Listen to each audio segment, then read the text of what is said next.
Good morning, people. This is Hemant Kumar, teacher of anthropology and political expert. আমি হেমন্ত কুমার সকল বিহারবাসীদেরকে একটা কথা বলতে চাইছি কি যে রকম আমাদের দুটো যে ছাত্র বিহার থেকে ছিল, যে কোথায় গিয়েছিল, শিলিগুড়ি গিয়েছিল পরীক্ষা দিতে। কিসের পরীক্ষা? ফিজিক্যাল পরীক্ষা দিতে গিয়েছিল। সেখানে ওখানে বাঙালির যে লোক ছিল, যে টিএমসির গুন্ডা বাহিনী ছিল, যে ওখানেকার একটা আতঙ্কবাদী আমি বলবো। কেন কি ওরা কি জানে না কি যে পশ্চিমবাংলা আছে ও ভারত দেশের ভারত আইন হিসাবে চলবে?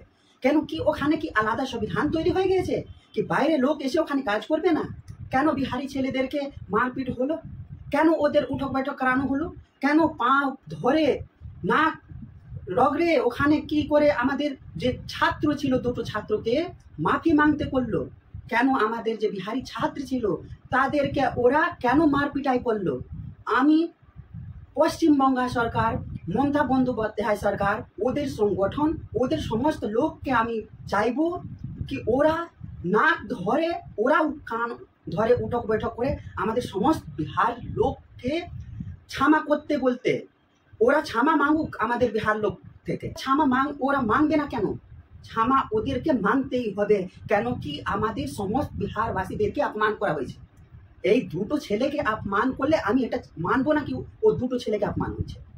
সমস্ত বিহারকে অপমান করেছে পশ্চিমবঙ্গ সরকার।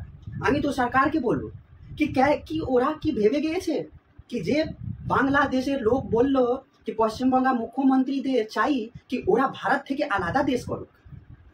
ভারত থেকে কি পশ্চিমবঙ্গকে আলাদা করবার জন্যে কি মমতা বন্দ্যোপাধ্যায় এটা কি প্রথম চাল চলেছে কি বাইরের লোককে আমি এই পশ্চিমবঙ্গে চাকরি করতে দেব না?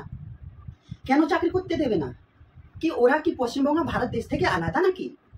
ওরা যেভাবে আমাদের ছেলেকে কান ধরিয়ে মারপিটাই করেছে, উঠক বৈঠক করেছে, সকল লোক বিহারদের ওই ভিডিও দেখে ওদের খুনে আগুন লেগে গিয়েছে, ওদের রক্ত উবলে গিয়েছে। কেন আর উবলাবে না? কেন উবলাবে না? কেন আমাদের বিহারকে লোককে ওরা অপমান করবে? আমরা বিহারি ছেলেদের ছেড়ে দেব? আমি সকালকে বলবো, আবার বলবো, টিএমসির আতঙ্কবাদী আর মাওয়ালি গুন্ডা যারা আছে ওরা বিহার লোক থেকে ক্ষমা মাঙ্গুক। এরকম আমাদের ছেলেদেরকে, আমাদের ছাত্রকে কান ধরিয়ে উঠক বৈঠক করেছে, ওরা মাফি মাঙ্গুক আমাদের বিহার লোক থেকে। কেন ওরা এইরকম যে বিহার থেকে বাঙালকে আলাদা করতে চাইছে, দেশ থেকে আলাদা করতে চাইছে, এরা কোনোদিন সম্ভব হবে না। আমি একটা ওর কথা বলছি, ওর কথা বলার আগে আমি সমস্ত মহিলাদের থেকে ক্ষমা চাইবো। কেন ক্ষমা চাইবো? কি আমি ওখানে 6 বছর ধরে পড়াশোনা করেছি, 6 বছর ধরে পড়াশোনাও করেছি, আর 6 বছর ধরে ওখানে ছাত্রগুলোকে পড়াশোনা করিয়েছি, ওখানে টিউশন করিয়েছি আমি। আর ওখান থেকেই আমি জেনেছি কি ওখানেকার যে মহিলা আছে, যে মেয়ে আছে, তারা চায় না কি ওই বাংলাদেশ যে ছেলেগুলো আছে তার থেকে বিয়ে হোক।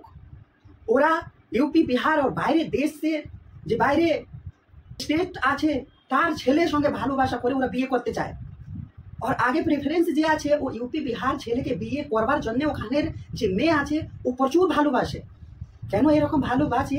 কেন কি ওখানে যে লোক আছে তারা একদম কাজ করতে চায় না, অনেক আলসি। আর এই কথা আমি এরকম বলছি না, তার আগেই আমি মাফি ক্ষমা চেয়েছি। কেন কি আমি আজকের অনেক ক্রোধিত আছি। ক্রোধিত এর জন্যে আছে কি আমাদের ছেলেদের, বিহারি ছেলেদেরকে অপমান করা হয়েছে। আর এই শুধু দুটো ছেলেকে অপমান করা হয়েছে না, সম্পূর্ণ আমাদের বিহারি লোককে অপমান করা হয়েছে। যেরকম আমি জানি ওখানেকার মেয়ে যারা আছে, একটা মেয়ে একজনকে বিয়ে করে না 3-4টে বিয়ে করে, আবার বিয়ে করবে, আবার ছেড়ে দেবে, 1 বছর বাদ 2 বছর বাদ বিয়ে করে ছেড়ে দেবে। সেরকম আমি অবস্থা ওখানে লোকালে ছিলাম, অনেক বছর ধরে ছিলাম। আর এই কথাগুলি আমি লোকাল গ্রামের থেকেই শুনেছি, ওরাই বলেছে। আমি এরকম কথা বানিয়ে বলছি না। তোমরা আবার গিয়ে ওখানে কথা বলতে পারো। কেন বলতে পারো? কি তোমরা যেরকম আমাদের বিহারি ছেলেকে অপমান করা হয়েছে সেটা আমি কোনো জীবনে ভুলবো না। আমি পশ্চিমবঙ্গের সরকারের যে সংগঠন আছে তার থেকেও জানতে চাই কি কত বিহারি লোক ওই সংগঠনে আছে। তারপরে যে পশ্চিমবঙ্গের সরকার আছে সেখানেকার যে মন্ত্রী, বিধায়ক, সাংসদ আছে তার যে জন্মের রক্ত আছে সে বিহারির খুন থেকে আছে। ওরা চাইুক না, ওরা ডিএনএ টেস্ট করাউক না, কেন করাবে না? কেন শুধু আমাদের বিহার লোক থেকে অপমান করবে, ছেড়ে দেবে? আমরা কোনোদিন ভুলতে চাইবো না। এই ঘটনাটি আমি ভুলতে দেব না। আর এই পুরো ঘটনা শুধু আমি বিহার সরকারকেও বলছি, বিহার সরকার এর যে ঘটনা হয়েছে তার মাঝখানে ঢুকুক আর ওখান থেকে যে ঘটনা করেছে তার উপর भी कार्रवाई করুক। আর সরাসরি মমতা ব্যানার্জিকে একটা চিঠি লিখুক কি আমাদের ছেলেকে অপমান যারা করেছে তাদেরকে আমাদের হাওয়ালে করো, আমরা শাস্তি করব।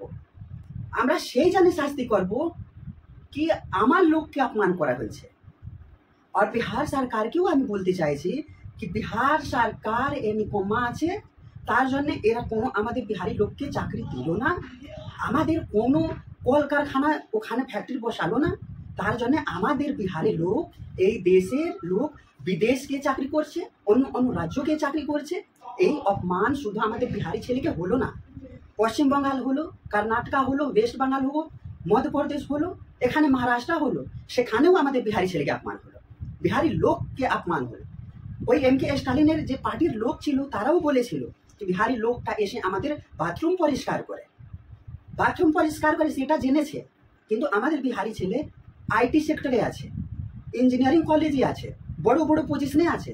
যদি এই দেশের প্রত্যেক কোনায় ছানবিন করুক সেখানে পাওয়া যাবে কি আমাদের এক এক বিহারি রক্ত খুন পসনা দিয়েই এই যত দেশের আর বিদেশের লোককে ঘর বাড়ি তৈরি হয়েছে, চাই যেই কাজ হোক না ওখানে এক এক বিহারির হাত আছে। সেটা এই জিনিস মানছে না কেন? সার্ভে করুক না, পশ্চিমবঙ্গ সার্ভে করুক, যেখানে আমি 100% বলছি কি ওখানে 40% যে লোক আছে ও বিহারির লোক আছে। আর বিহারি লোকটাই ওখানে গিয়ে অনেক ওয়েস্ট বেঙ্গলকে ডেভেলপমেন্ট করেছে।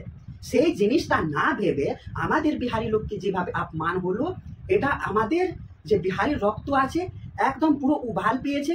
আমি এটাই চাইবো পশ্চিমবঙ্গ সরকার, মমতা ব্যানার্জিকে আমি শুধু বলবো ওনার সরকার, ওনার সংগঠন আর যত গুন্ডা বাহিনী আছে, যত আতঙ্কবাদী গুন্ডা লোক আছে, সেই লোক সমস্ত সরকার মিলে আমাদের যে বিহারি লোক আছে তার থেকে ক্ষমা মাঙ্গুক।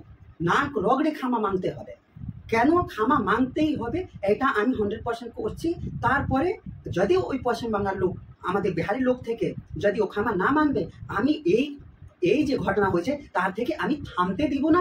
আমি এই ঘটনাকে অনেক উপর তক নিয়ে যাব। তারপর আমি এই ভিডিওটা এখানেই সমাপ্ত করছি। সবাই ওয়েস্ট বাংলার লোককে আমি একবার প্রচুর ধন্যবাদ জানাচ্ছি যে আমাদের শুনেছে।